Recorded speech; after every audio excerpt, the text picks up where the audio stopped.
This is the amazing story of a royal armor workshop.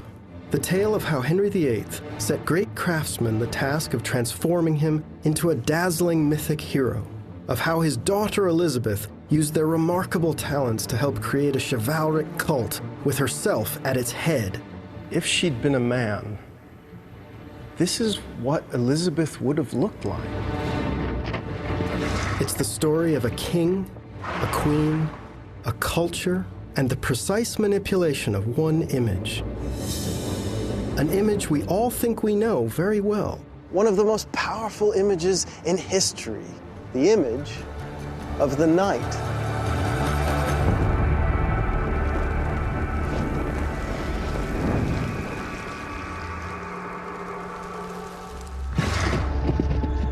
Armor was protection, but it was also high fashion. It was costume. It was theater. It gave the wearer an incredibly imposing presence, making him seem invincible, superhuman. Armor has always been there. It existed in nature long before we caught up. The name armadillo means, essentially, little armored guy. Ancient peoples understood that armor had symbolic power. From the ancient Greeks and Romans, who wore beaten bronze into battle, to the Normans, who conquered England in long coats of iron mail, to the knights of King Edward III, who won that staggering victory against the French at Crécy in 1346, wearing plates of hardened leather, horn, and iron. Armor had always had great artistic merit, but it became a kind of wearable sculpture with the development of full plate armor.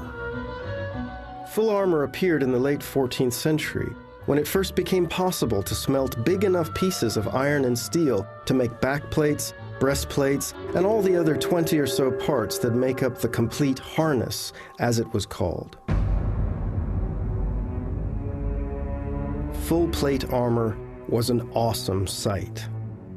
It was so powerful, in fact, that it came to define an age. When we think of the medieval past, we think of armored knights. In Britain, metal armor had been worn since the Bronze Age. Records of English armor makers date back to the early Middle Ages. But it's impossible to be sure of the origin of the few rare pieces that survive, like this helmet found in a field in Warwickshire. You just look at the way the visor follows the shape of the skull. You know, all the curves are matched up so beautifully, and all the plates fit so well together.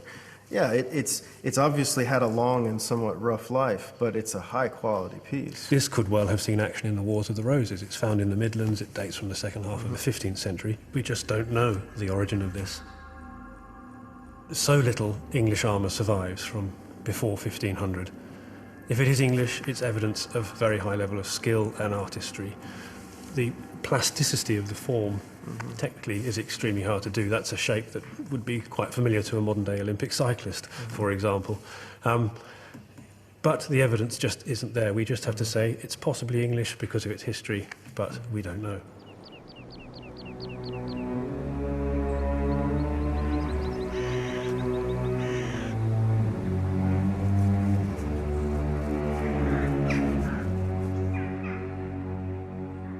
But there is another way to know the medieval armor of the British Isles.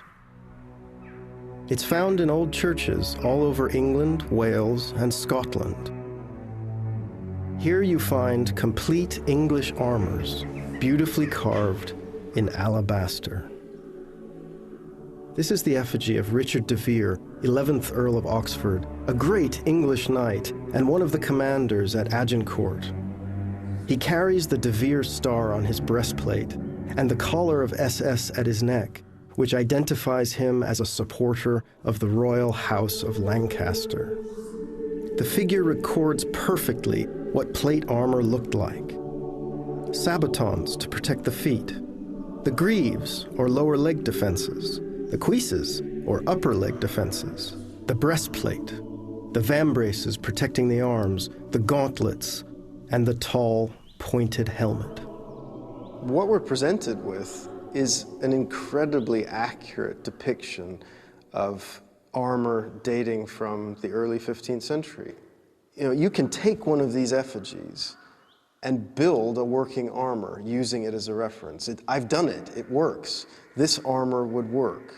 You look very closely and you can see how Carver has placed every rivet in exactly the right place. The rivets in their locations are crucial because they determine whether the piece works or not.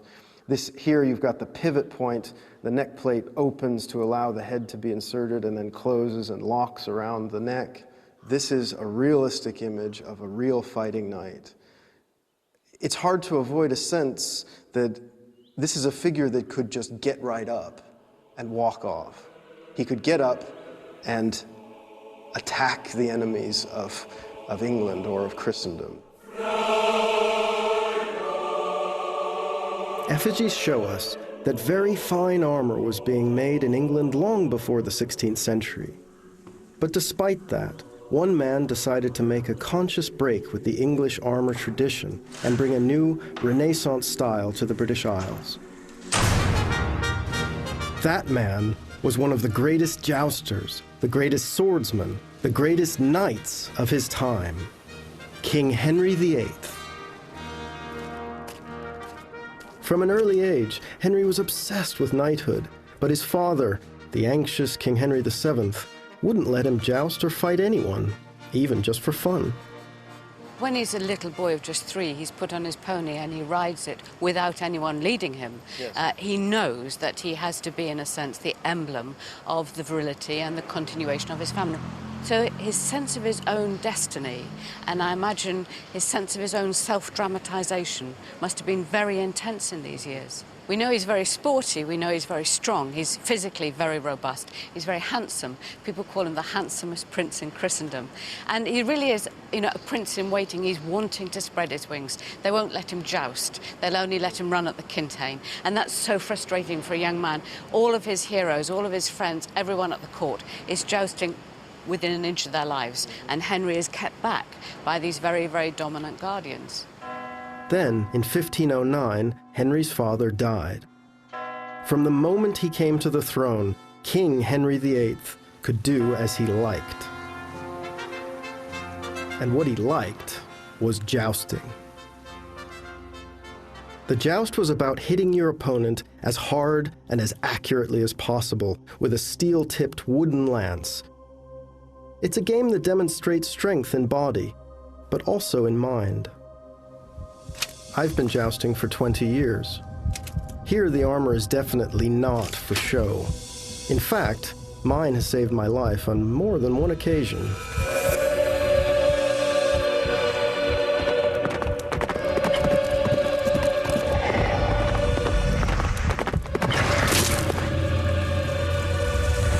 A perfect strike should shatter the lance, making the score pretty obvious to anyone. Here you see the young King Henry breaking his lance on his opponent's head in celebration of the birth of a son by his queen, Catherine of Aragon. This illustration shows us what Henry looked like in armor early in his reign. His clothing may be exceptionally rich, but actually his jousting armor is quite plain.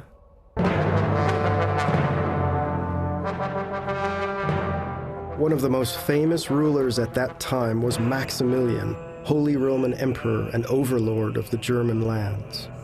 Maximilian was a chivalric celebrity, the self-styled White King, who constantly presented himself in art as a victorious knight, clad in resplendent armor of his own design.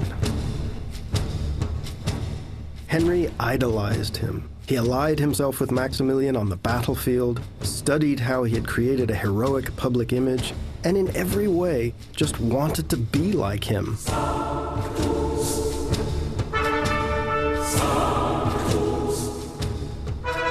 On armor of the Maximilian style, the surfaces are covered with dense fluting, making the steel ripple like cloth. Maximilian's armors used the very latest decorative techniques. Surfaces were often etched with acid and gilded with mercury, but frequently only in narrow bands, so that you never lose the brilliance of the pure, polished steel.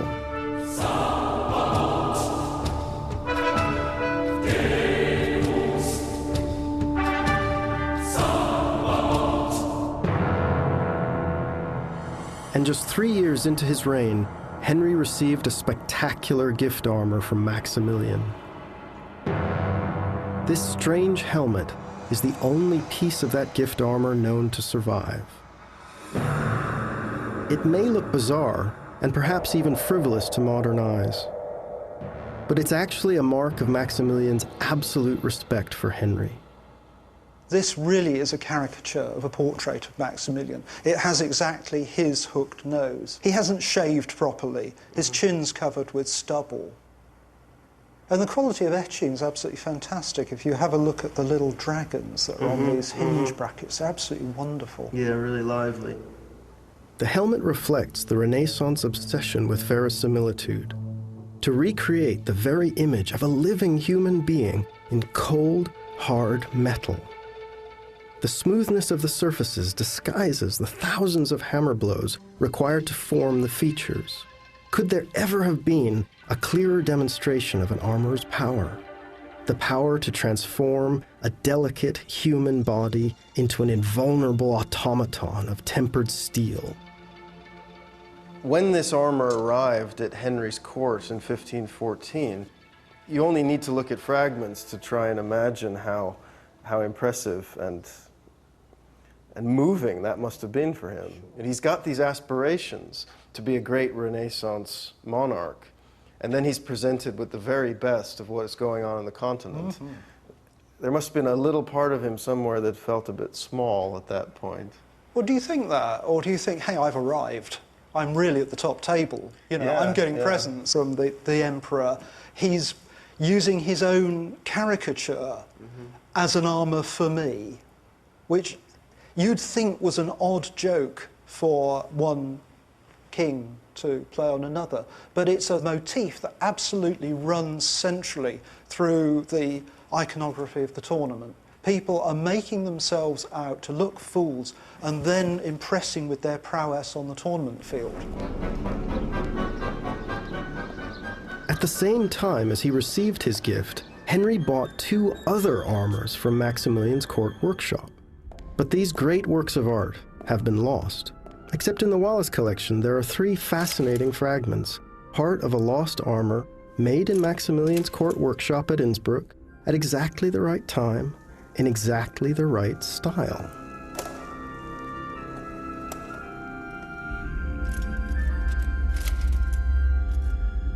You can always tell when an armor or a piece of an armor has great artistic qualities when you can feel it trying to seduce you.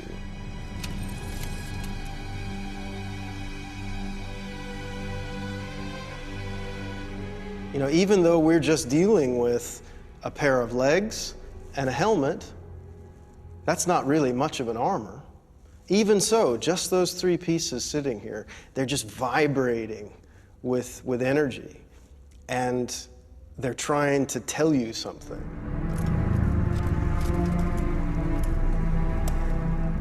These perfectly articulated structures pulse with the Renaissance fascination with the mechanics of nature. But who could they have been made for? They're very big legs. They're very muscular, beautifully shaped, the calves of a skilled horseman, a great warrior, no doubt. The helmet, it's for someone with a big head. This is a big, muscular guy. You can see where we're going with this. I believe that these may be parts of one of Henry's lost armors. It's not just the shape and the size, it's also the decoration. There are pomegranates all over this armor. They're crawling on every part of the decoration.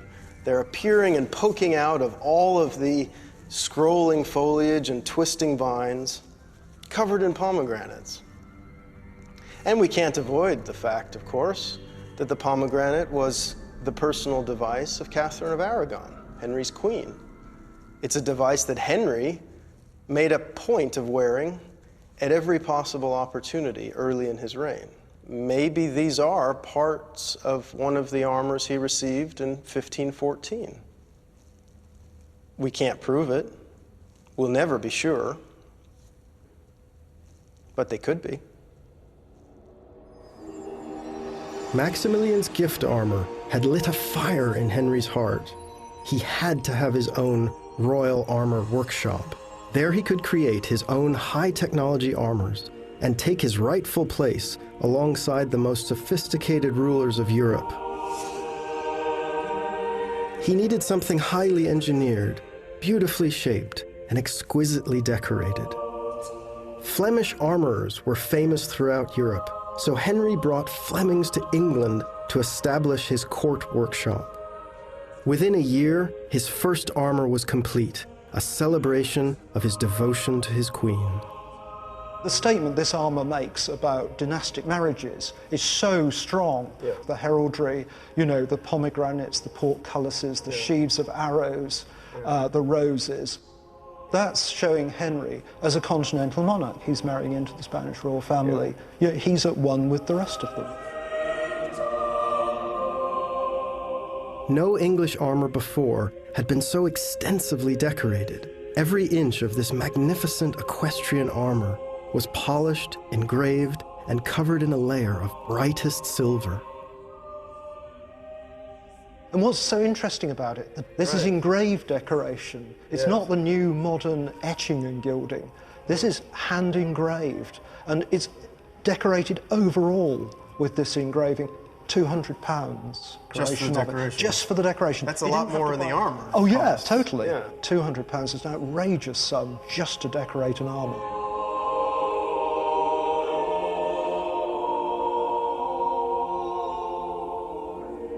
You can't escape a sense, even at this early stage, that there's tremendous ambition here.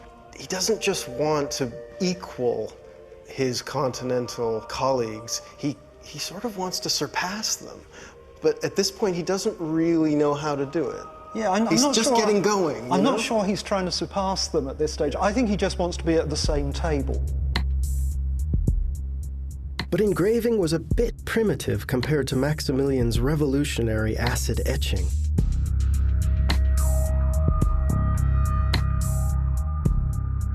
What Henry needed now was something that could hold its own against the very best foreign armors, but which was also totally unique. What if he could attract the best armor-making talent from different parts of Europe and put it all into one place, forming a crucible of creativity? Now he recruited armorers from the German Empire to join his Flemings. This elite team would soon be working hammer and tongs to keep up with the king's demands for the very best armor.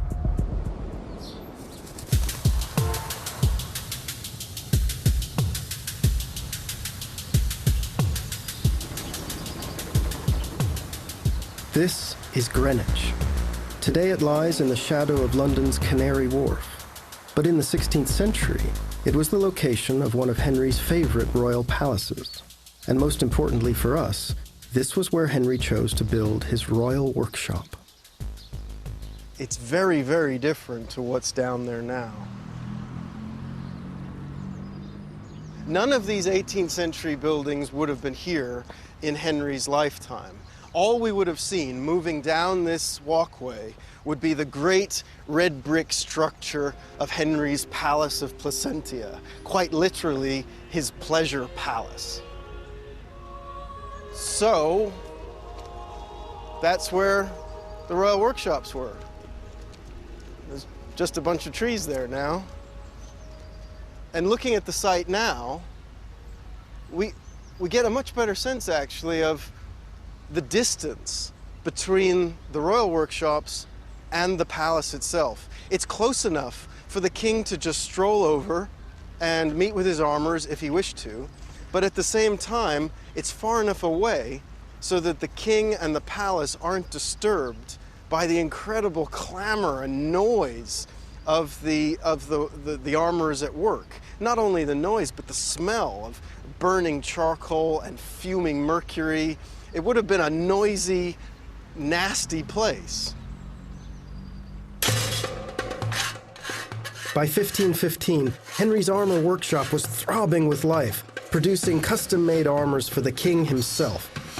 But making armor is a complex, multi-stage process requiring the brain of a watchmaker, the eye of a master builder, and the hand of a virtuoso sculptor.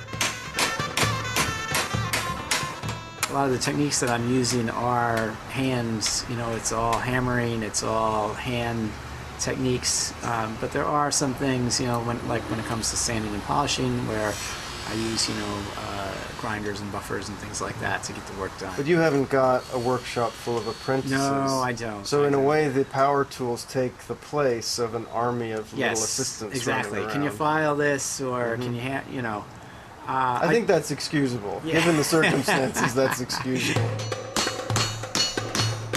Modern people are so used to science and measuring things, and this process, the way these armors were created, comes from a time when people were not, they didn't have those tools, and they depended upon their own senses and the sense of the artist, craftsman to create these things. We really see how difficult it is, and how how extraordinary these armors are. The German armorers at Greenwich, or Almains as the English called them, drew on their past experience, but they used it to make something truly revolutionary. The Greenwich style began to evolve. Do you ever find yourself wondering, why are they doing it in the most difficult way? Why does it got to be this hook and latch and pin? I think that the craftsmen are sort of reveling in their ability to, to make something, even though it is more difficult. That it's a wow factor. It's going to impress people. The monarch's reputation as a Renaissance king, as a chivalric hero, rested on the shoulders of these foreign masters. What they went on to achieve was utterly breathtaking.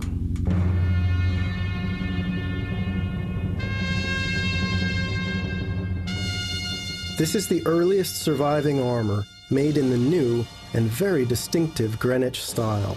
It may at first glance look quite plain, but look a little closer and it's impossible not to be awestruck by it.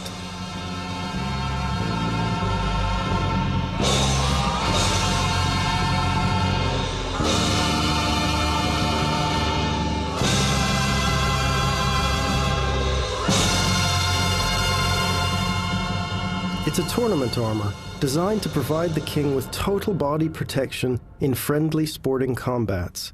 Steel sculpting meets advanced biomechanics.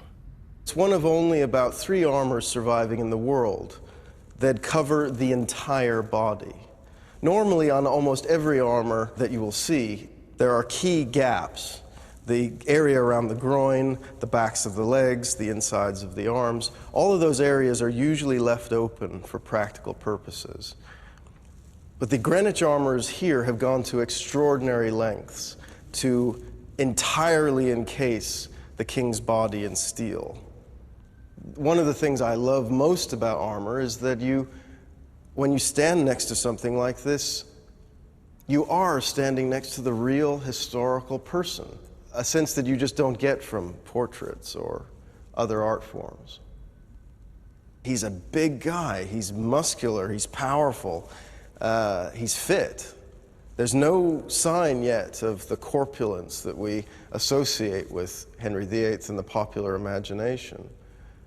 He's a fearsome character, and his armor exudes that. But even the most advanced armor could not stop accidents from happening. On March the 10th, 1524, Henry ordered a joust so that he could test one of his new armors. As he made himself ready, his friend, the Duke of Suffolk, charged. Henry should have refused the encounter. He hadn't closed or locked his visor, but instead, he also surged forward. The Duke struck Henry a powerful blow to the side of the helmet. His lance shattered, and sharp splinters flew into Henry's unprotected face. But miraculously, the king was unhurt. Even with the visor raised, the helmet had done its job. It had been a narrow escape, but it didn't blunt Henry's enthusiasm for jousting. If anything, it cemented his love of armor.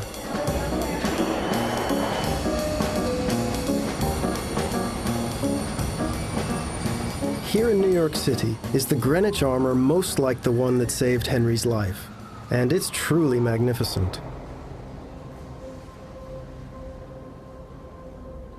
Now that Henry's armorers had perfected their technical style, it was time to come up with a fabulous ornamentation to suit Henry's expensive tastes. Looking at this armor, standing next to it, I have a very hard time avoiding the idea that this is one of the king's own armors. But we don't know that for sure, do we? You would think that it would be documented somewhere in history. Curiously, we know nothing about it before the very end of the 19th century, when it was displayed in Paris. We can be sure that it was made for someone of very high status. Its entire surface has been acid-etched and fire-gilded. It would have blazed like the sun on the tournament field. This is very rich, very modern, and very expensive Renaissance decoration. But these are not royal symbols. In fact, there are no specifically royal symbols anywhere. It's the only armor of its kind. The form, the structure, the size does compare so closely with Henry's armors. It's very difficult to argue that it's not his own.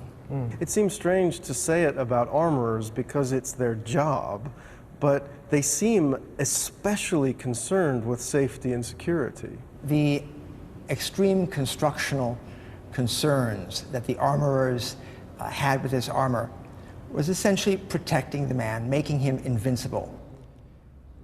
If this were worn by Henry VIII, imagine a head of state today playing rough sports. It's inconceivable, and yet the head of state at this time took such risks. We know that Henry had several near misses and was fortunate to survive. Blows to the visor that shattered lances against his face. But here we have an armor that locks securely as a safe. The man inside is snug and secure, and I think as much protection is given to the wearer of this armor as any at any time. I mean, imagine Barack Obama competing in, let alone winning, the Indianapolis 500. And his voter approval rating would go through the roof. All of this still makes sense. It's just that we no longer practice it. Princely magnificence in the 16th century was such that you had to not only look splendid, but you had to act regal.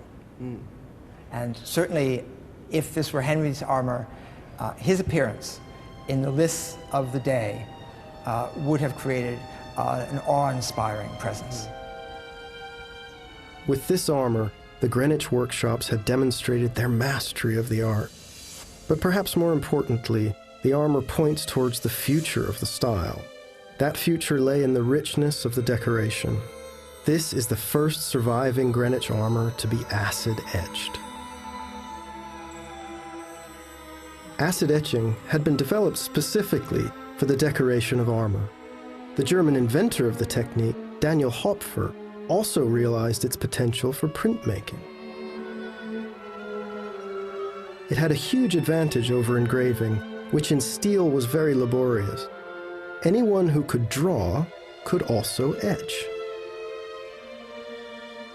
A lot of people could draw in the 16th century, and etching proved revolutionary to the art of armor making. It allowed artists to create very intricate patterns on steel easily and without weakening the armor plates. The acid actually physically cuts into the metal. So you have areas that are raised and sunken. And the sunken areas are kind of eaten away, so they have their own little texture. This isn't paint that Jeff's applying. It's a resist that stops the acid from eating away parts of the metal.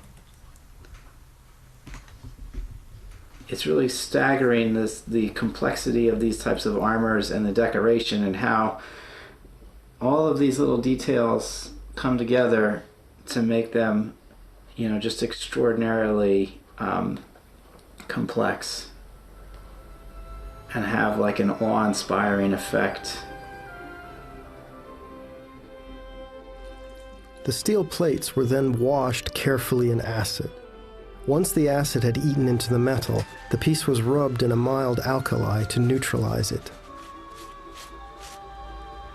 Now you've only got about 500 more feet of edge strap work to go. Right.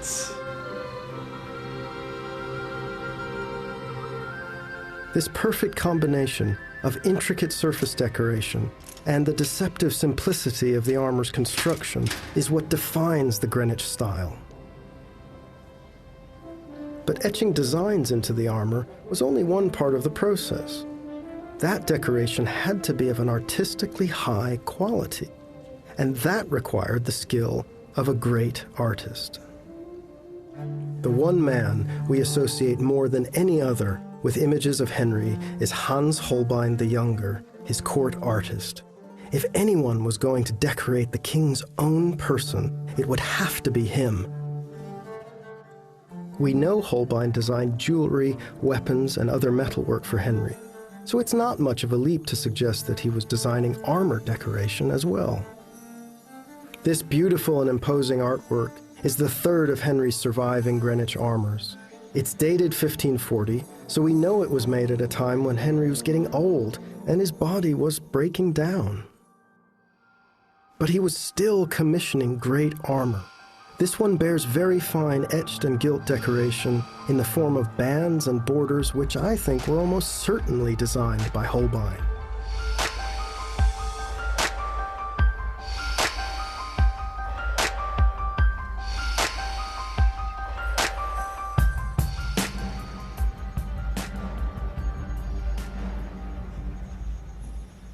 So, Susan, what's your first impression? How big he is, like a great bear of a man, I think, especially when you stand to the side and you see that girth. He's an armored bear, Yeah. which seems even scarier. Yeah, more powerful, yes. It just demands respect, don't you think? I agree, yeah. And these gloves seem to add to that effect as well. I mean, he really looks as though he could sort of lay you out with one blow. And that's quite frightening. The designer has made it look scary on purpose. I mean, the subtlest feature that actually is working on us most powerfully, I think, and a feature I can't recall seeing on any other armor, is the fact that they've located these little reinforcing bars in the sight, right where you would expect to have an iris. So the visor forms a set of staring, predatory eyes that are unblinking, merciless, soulless.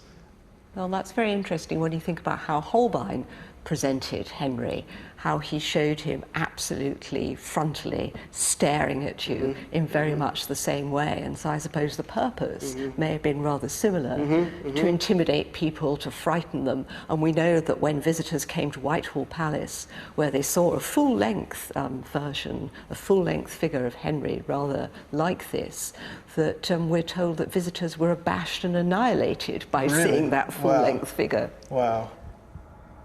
So, Susan, now that you've had a chance to look at the armor in very close detail, is this Holbein or not? Well, I think it's very hard to say.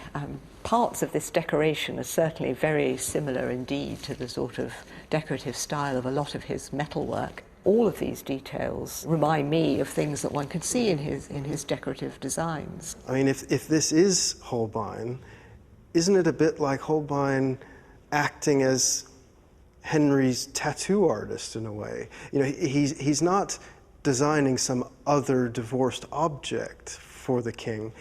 He is transforming the king into an artwork himself.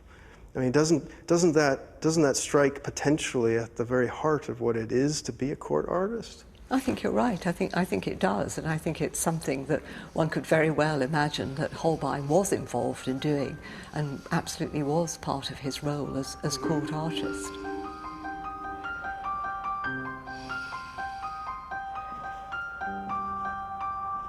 So I think This armor is an elaborate form of early press release. It's recalling the image of the 20-year-old Henry, a great heroic warrior, a great martial artist. And it's saying to us that he could still crush you with a single blow. And that, for a regime that was founded on images of the fighting prowess of one man, was tremendously important.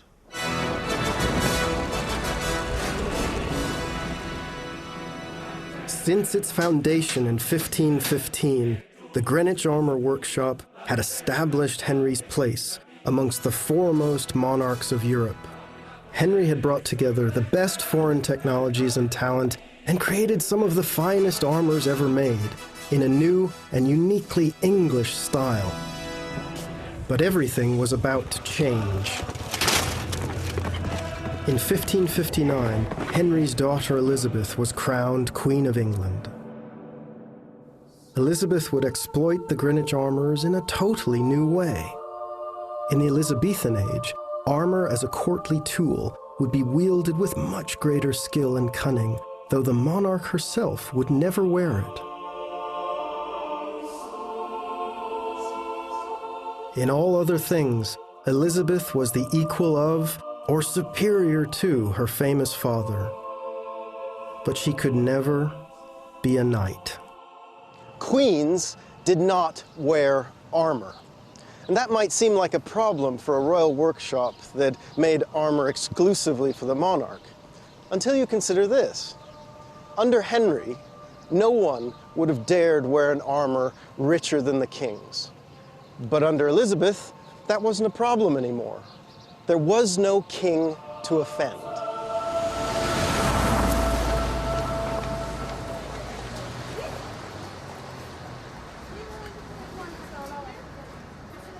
So who is Elizabeth at the beginning of her reign? You know, I think if you asked every historian in England what is the nature of Elizabeth, you'd get as many answers. To me, she's more rounded than people often describe her, so I think she is a very scholarly girl. I think she's quite a serious Protestant. At the same time, you know, she's a young woman, she's beautiful, she's surrounded by men who tell her she's utterly wonderful. She's, I think, quite sexually charged. All the Tudors have quite a high sexual sex drive, and in a way that gets sublimated into this pageantry of the court in which everybody adores Elizabeth, and that's the ritual. You have to behave, even when, bless her, she's a very, very, very old lady, you have to behave as if you'd just fallen in love with her for her amazing beauty. And so, just when you might have thought that the days of the Greenwich Workshop were numbered, it entered its golden age. Where once Henry had been its one main client, Elizabeth opened the Greenwich Workshop to many of her favorite noblemen. Buying an armor from the Virgin Queen's armory became a kind of devotional act. Elizabeth realized that she could sell armor licenses to her courtiers, who would then compete with each other to devise the most magnificent armor, with the sole purpose being to catch, hopefully to keep, the Queen's approving eye.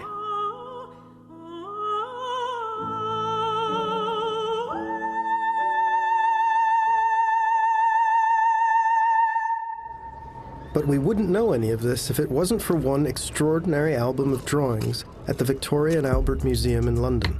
They were the key to understanding Greenwich armor in the Elizabethan period. When they were first discovered at the end of the 19th century, they opened up a whole new understanding. The Almain album contains 30 drawings of armors made over 3 decades.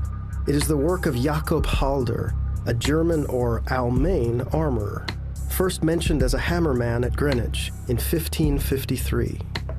The album allowed historians to match the designs and the men who commissioned them with surviving armors in the real world.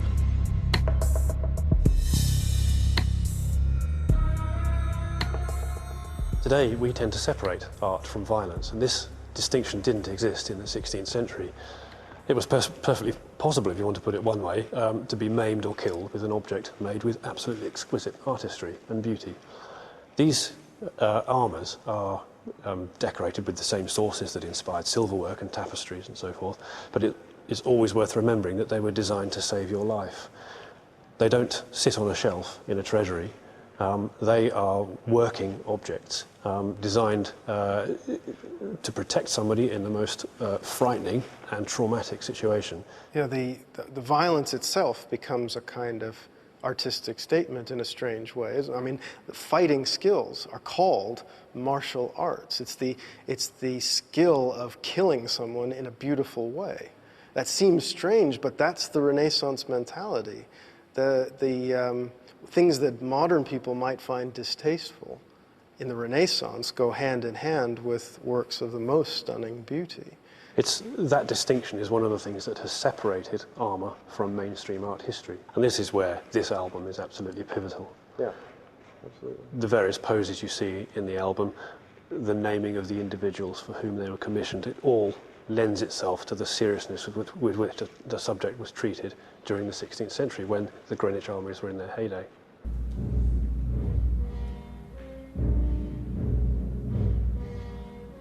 We've often been asked about the red colour on the album itself, and so we recently had them tested. And it's shown that the red is actually an iron oxide. And what we originally wondered was, is that the case that you colour these in an iron oxide in order to save cost, because blue would have been more expensive, would have come from something like a lapis. So what we think now is that the red is just a cheap paint that is meant to stand for the rich blue, purpley, iridescent color that these armors generally were given. Yes, and this wasn't once blue and it's faded or deteriorated into this color. They have always been this red color. Yeah, yeah. In the album, many of the armors are painted red, but in reality, they would have been a gorgeous, iridescent blue.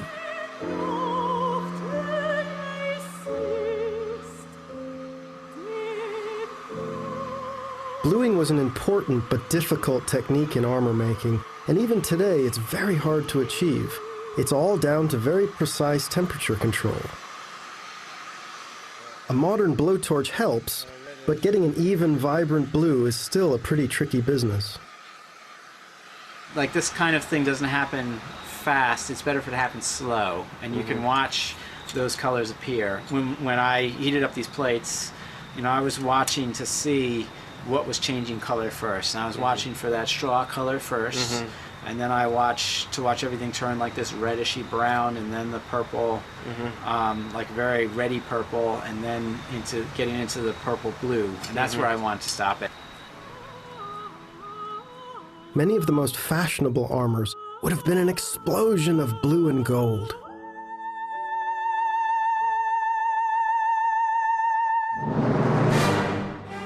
In the real world, many of these armors have been lost, while most of the survivors now look quite different from what their creators intended.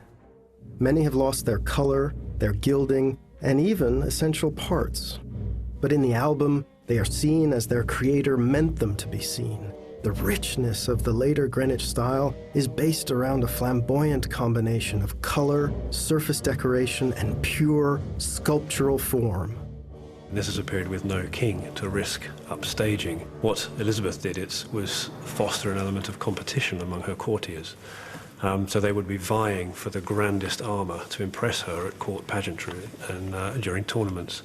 So you have someone like Sir Christopher Hatton, who has several armours in the album, paying up to £500 a time for a full garniture, and actually running up enormous debts, going to his grave owing £42,000, some chunk of it presumably from his armour commissions. £500 in the 16th century is an extraordinary amount of money. We're talking over £1 million. Millions of pounds, certainly.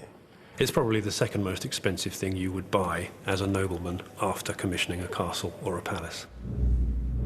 Elizabethan armor was a high fashion statement for the fabulously wealthy. But these armors mimic not just the stylish silhouette of the day, they even used metalworking technology to imitate fashionable tailoring.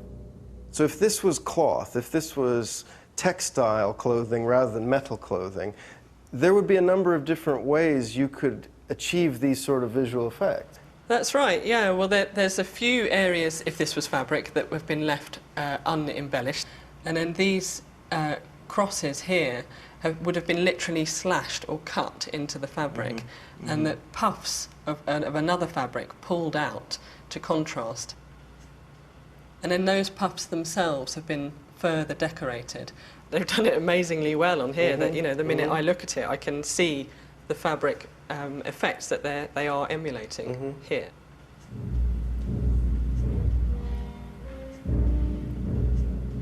I mean, Robert Dudley's armour, for example, is an amazing example of that exuberance of surface decoration. Yeah. You can see this is where all the money's going. It's almost like they don't know where to stop. But they're also buying a moment of the Queen's attention, aren't they? They spend all this money on this fabulous armor so that they can make an appearance, and just for a couple of seconds, the Queen will go, oh, that's quite good. Well done, Hatton, or whatever. Yes. And then it's on to something else, and that's it. That's your moment. But politically, socially, those moments are enormously important, aren't they? Yeah, it might bankrupt you, but it's probably worth it.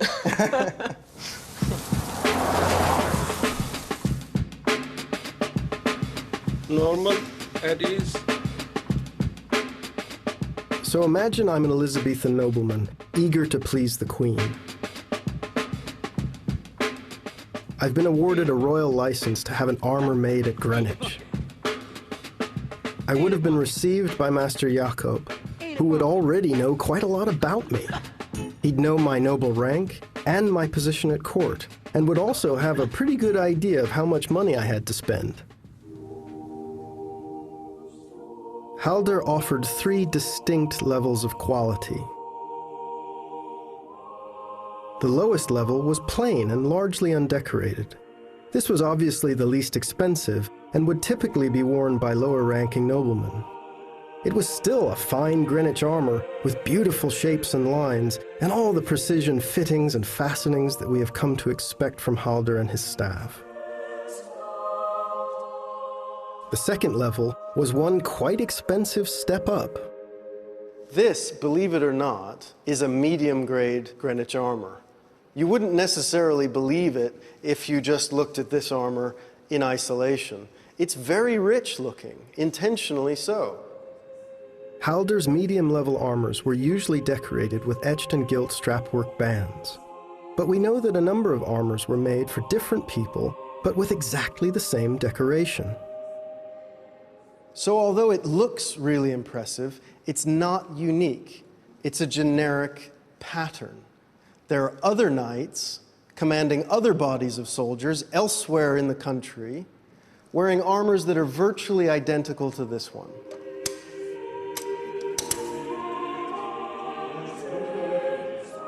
Finally, there were the highest quality armors, the ones commissioned by special patrons for whom money was no object.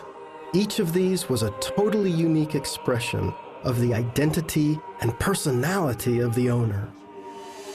Not only did they include very rich strapwork, but the bands are now filled with unique, personalized symbols and motifs. This was full, individualistic body art at its most ostentatious.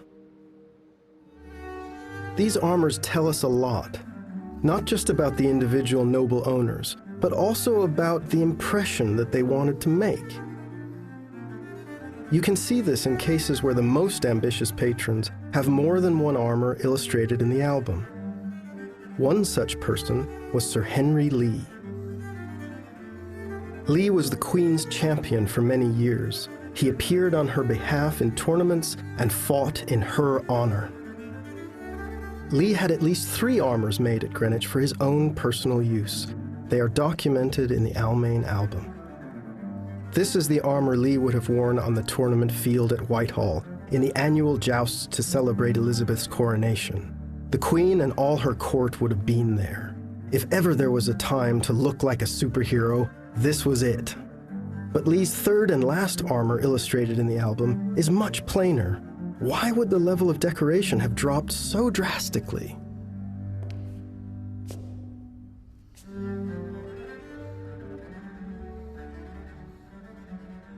We know that he had at least 2 other much, much richer armors. And yet this one is relatively plain. It does have narrow etched bands, very, very high quality decoration, but it's subtle. The overall effect you get of this armor is of plain, polished steel. So why is this so plain? It seems like a bit of a puzzle.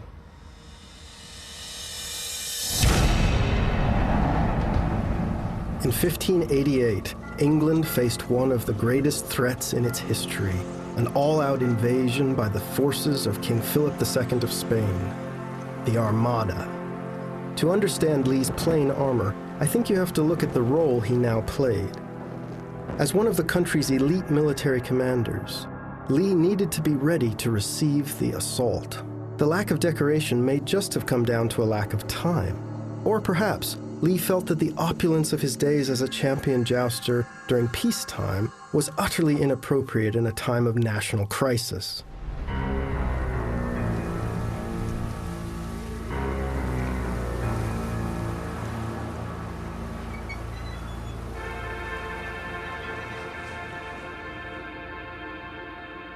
But even a plainer Greenwich armor would have looked magnificent on the battlefield. You have to consider how the troops Lee was supposed to be commanding would themselves have been armed. It certainly was not in fantastic Greenwich armor. Almost none of the armor of common English soldiers survives. But this medieval church contains a unique little armory.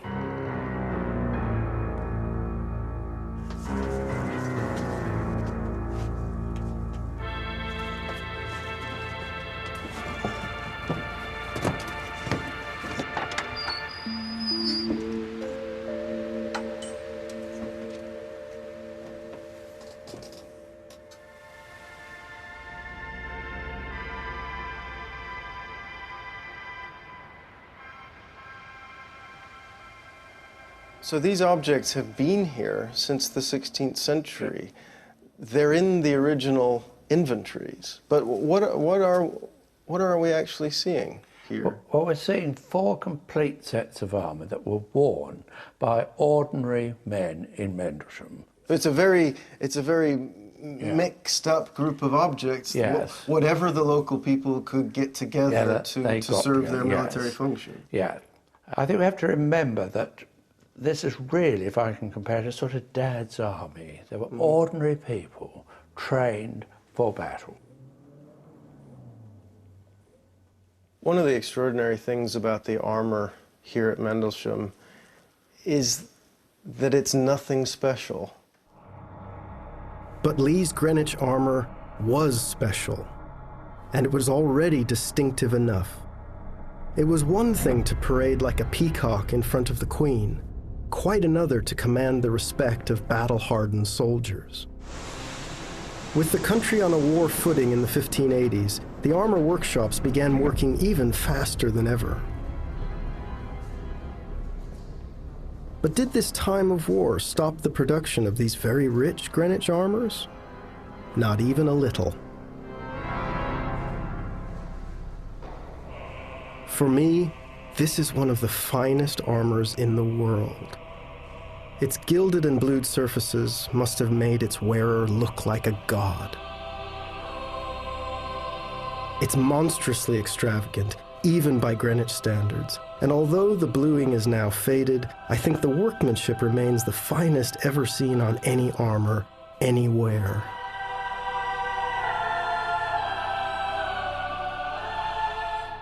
But instead of being dominated by personal symbolism, this armor is all about the monogram of the Queen. Stuart, isn't it unusual to have the Queen's own monogram on this armor? The armor is extraordinary in terms of its decoration. It's a political statement and at the same time balanced and harmonious. The sovereign's initials, the 2 E's back to back that are found throughout the armor's decoration, they are joined by 2 rings, which are the Clifford badge. Hence, the owner of this armor is uniting himself with the sovereign. Sir George Clifford, the Earl of Cumberland, was a genuine swashbuckler.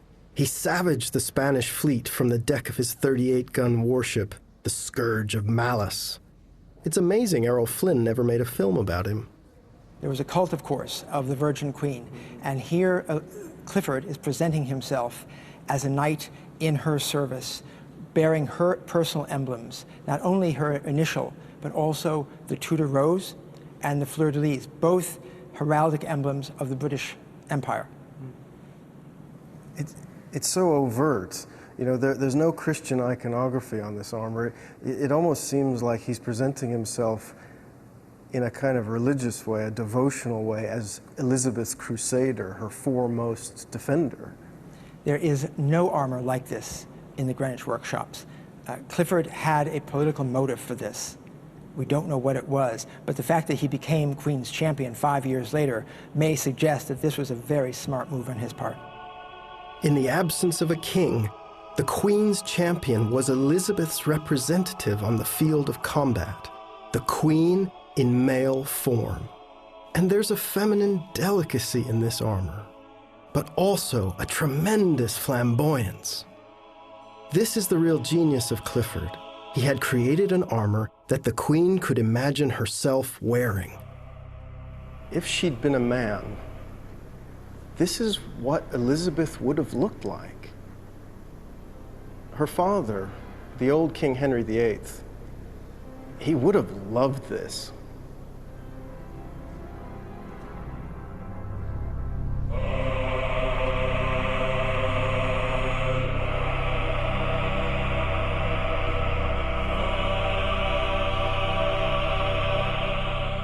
From its foundation by King Henry VIII in 1515, the Greenwich workshop had taken armor and forged it into a uniquely powerful English art form.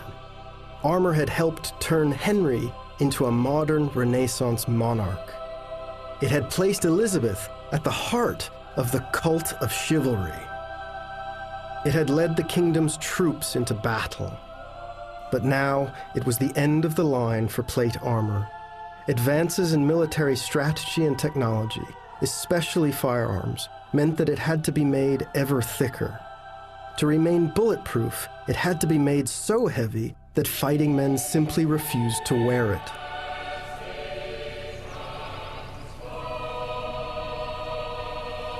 The fires in the forges at Greenwich dwindled and died.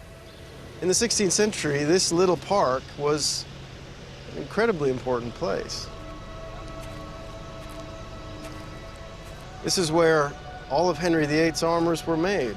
This is where great Elizabethan noblemen came to have armors made to be worn in wars and tournaments, the defense of the Armada, wars with France.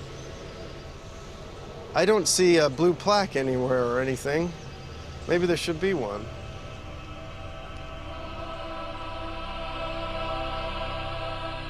Today, nothing remains of the Royal Armour Workshop at Greenwich. What does remain are many of the great masterpieces of the Greenwich armourers, which allow us to stand in the presence of great princes and knights long dead. For those who take the time to look, they live on in ways their makers could never have imagined.